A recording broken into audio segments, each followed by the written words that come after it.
Now let me start by saying that, having spent my entire life living in New Mexico, a lot of people I know have claimed to see a Skinwalker.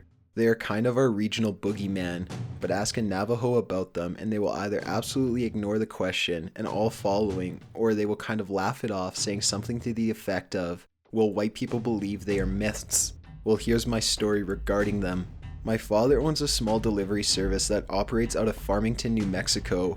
We deliver small packages out to the middle of nowhere that are too much of a hassle for the large delivery companies to bother with. My dad is the only employee and we have a few pickup trucks and a trailer. One day we get a delivery out to Window Rock, Arizona on the Navajo reservation about 2 hours from Farmington. My dad gets the call for the job while he is chilling with his Navajo friend Mike and his girlfriend.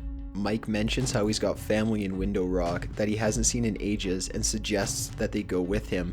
I was about 6 or 7 at the time, and it was summertime, so Dad decides we'll all go down together. He can do his delivery really quick, then while Mike sees his family, we can go and check out the Window Rock, big rock face with a large hole in it that goes to the other side. Pretty cool. We had to convoy in separate trucks since my dad was loaded down with freight. We decided to bring along some walkie-talkies so we could communicate with one another.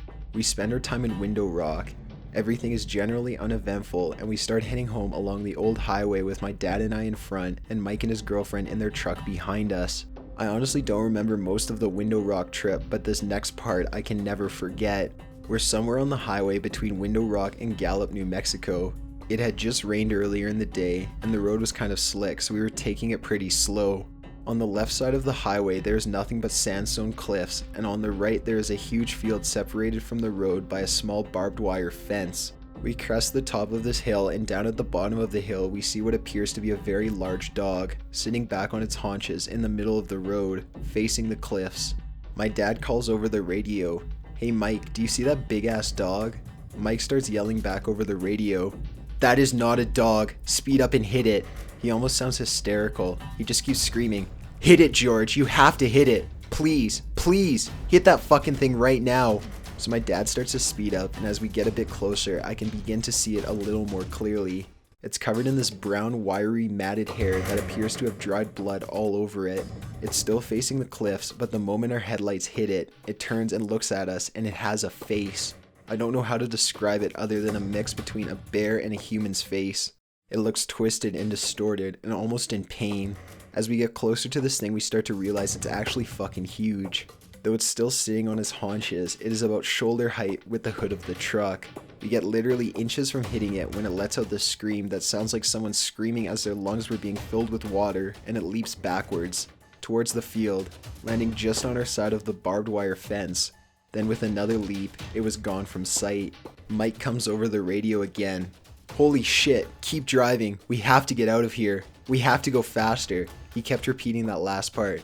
"We have to get out of here and we have to go faster." Pretty soon we're speeding like crazy, and just as soon as we come near the outskirts of Gallup, we get pulled over.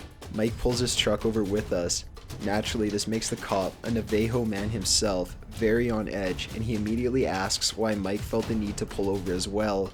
Mike says, "We just saw a Skinwalker a few miles back and it's been following us."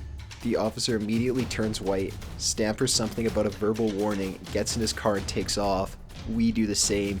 We didn't see anything else that night, but when we got home, Mike refused to let us leave without taking some kind of Navajo totem thing that was supposed to keep it away.